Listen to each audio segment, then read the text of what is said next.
Relatives tore up family photo of deceased mother because the past only makes children weak. I had been keeping the old family photo in my room for years. It was the only picture I had of mom before she passed, the one where she was smiling with dad and me, our arms wrapped around each other in a perfect moment frozen in time. It gave me comfort, a sense of connection, and a reminder that she had loved me fiercely.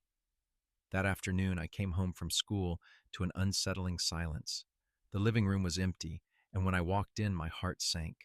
The photo was lying in pieces on the floor, glass shattered frame, splintered. Mom's face stared up at me, broken and fragmented. I looked up and saw my Aunt Margaret standing in the corner, her expression cold but justified. I did what needed to be done, she said. Holding on to the past only makes children weak. You need to stop clinging to memories that keep you from growing. I felt like someone had punched me in the stomach. You destroyed it, Mom's photo.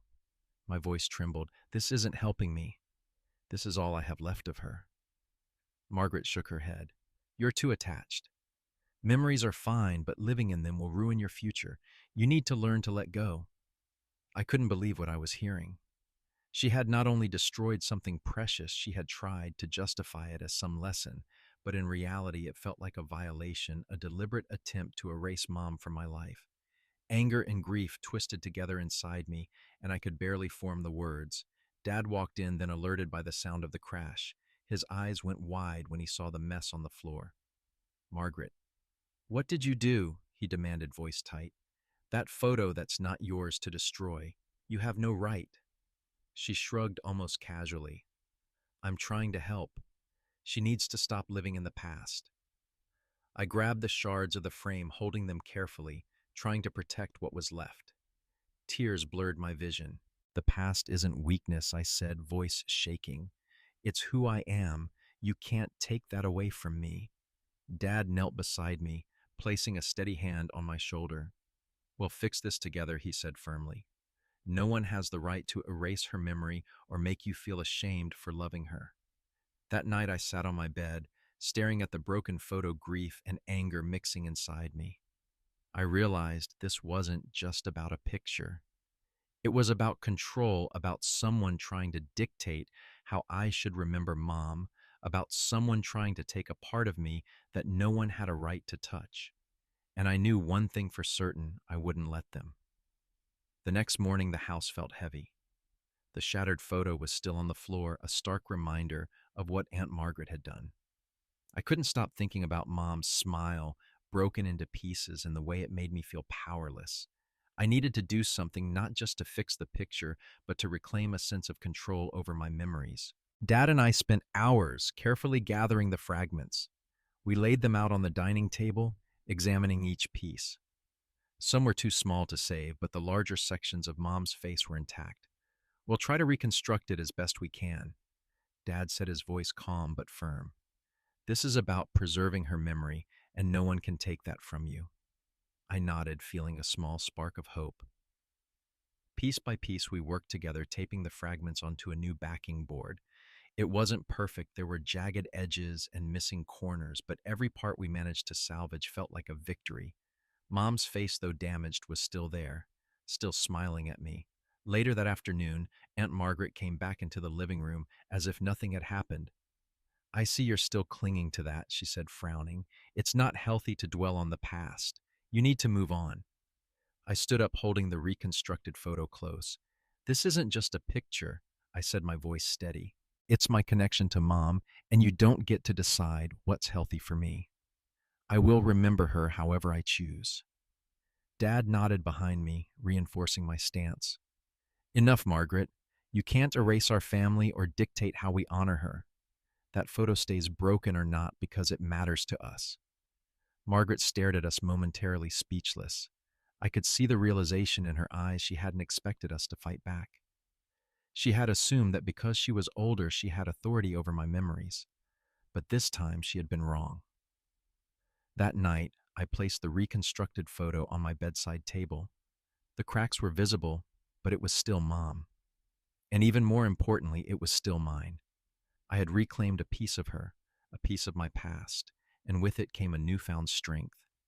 I realized then that the past wasn't weakness, it was the foundation of who I was. and no one, not even Aunt Margaret, could take that from me. The tension with Aunt Margaret didn't disappear after the photo incident. Every time she walked into the room, there was an unspoken challenge in her eyes, like she was waiting for me to slip up and let her control me again. I knew I had to be firm, not just for myself, but to protect the memory of Mom. That afternoon, Dad and I were in the kitchen when Margaret tried to corner me. "You're too focused on the past," she said, her tone sharp. "It's holding you back. You need to let go." I took a deep breath and held up the reconstructed photo. "This isn't just the past. It's part of who I am. You don't get to decide how I remember my mom or how I honor her. That's mine. Do you understand?" Her face tightened, and for a moment I saw the frustration behind her. She wasn't used to being told no. I continued, my voice stronger now, fueled by weeks of anger, grief, and determination. "I respect your experience, Aunt Margaret, but you have no right to destroy my memories or dictate my feelings. From now on, you stay out of decisions about my past. This is non-negotiable." Dad stepped beside me, adding weight to my words. "We've already had one serious breach of trust. Don't test it again. Lisa has the right to her own space and memories." Margaret hesitated, clearly caught off guard by our united front. She muttered something under her breath and left the room, but I could tell she had realized she couldn't manipulate me the way she used to. That night I held the reconstructed photo in my hands and felt a surge of pride, not just for saving it, but for finally standing up and drawing a clear line. I had discovered that boundaries weren't just about saying no, they were about protecting what mattered most, even if it scared others or challenged their authority. I knew this wasn't the end. Aunt Margaret might try again, but I also knew I had the strength to defend myself and Mom's memory. For the first time since the photo was destroyed, I felt a sense of peace. I wasn't just surviving, I was taking control, and I promised myself that no one would ever erase Mom's memory or my connection to her again. The days after I firmly set boundaries with Aunt Margaret felt different.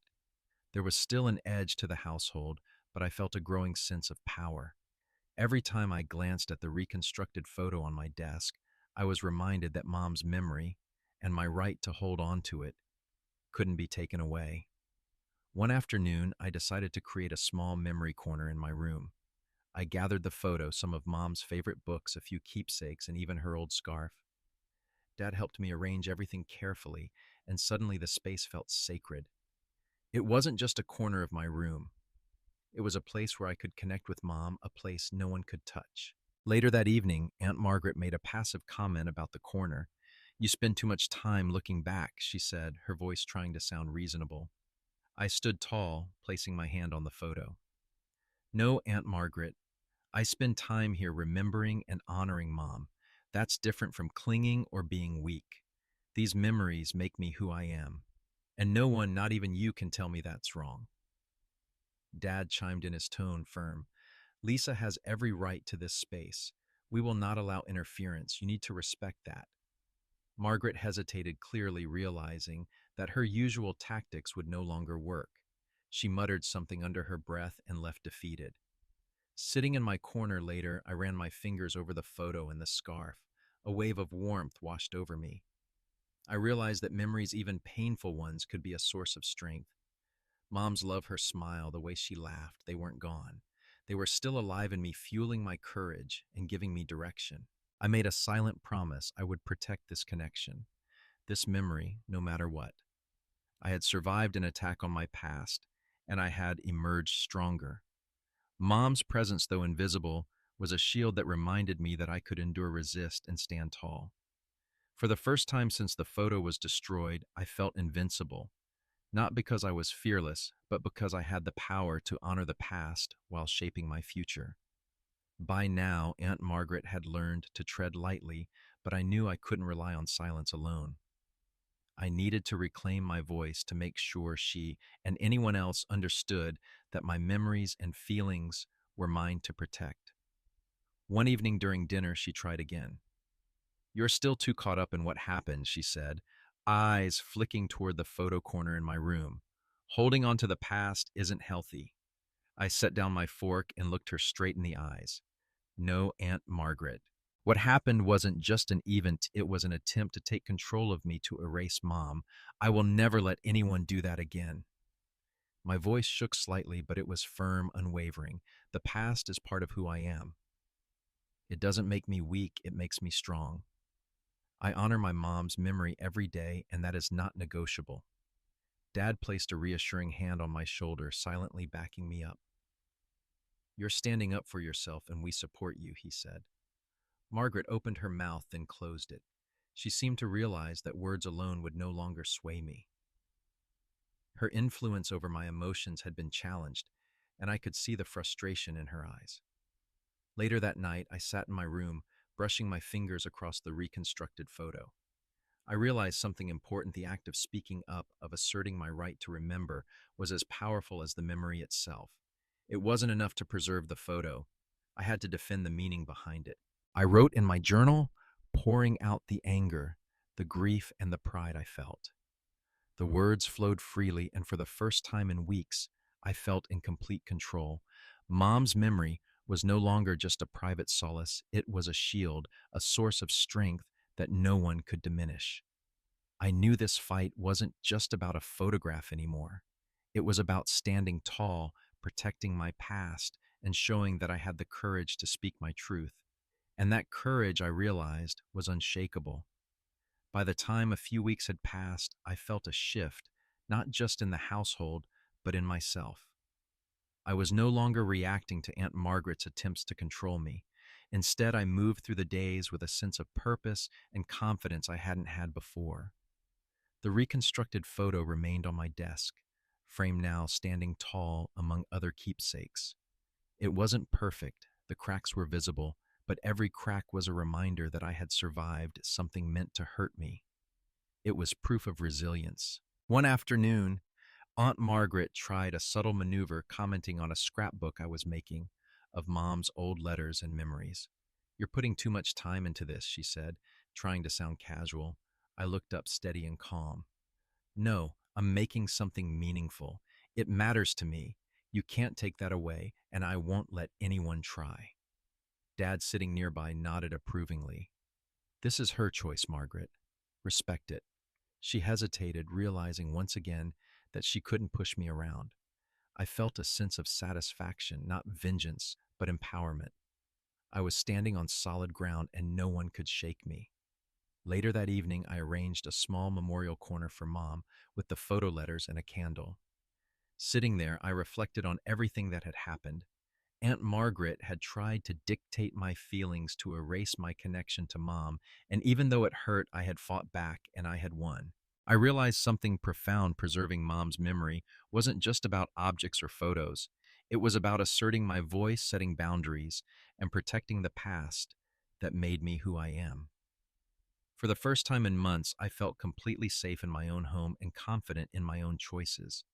I had reclaimed what was taken from me, and I knew that no one could ever diminish my connection to Mom again. The cracks in the photo didn't matter anymore. They were proof of survival, proof of strength, and proof that I had finally taken my life and my memories back into my own hands. The weeks turned into months, and the household settled into a new rhythm. Aunt Margaret had learned her place. She no longer tried to dictate how I remembered Mom or what I could keep in my room. The reconstructed photo stood proudly on my desk, a symbol not of loss, but of resilience. I spent more time in my memory corner, reading Mom's old letters, looking at photos, and sometimes just sitting quietly feeling her presence. Each day it became clearer that my memories weren't fragile, they were my strength. Every crack in the photo, every torn edge was a reminder that even in brokenness, there was power. One afternoon, Dad and I were talking about school and friends when I realized how far I had come. I could stand up for myself, express my feelings, and protect the things that mattered to me without fear. The incident with Aunt Margaret had been painful, but it had taught me something invaluable, that my voice and my memories were mine alone, and no one could take them without my consent. That evening, I lit a candle by the photo and whispered a quiet message to Mom.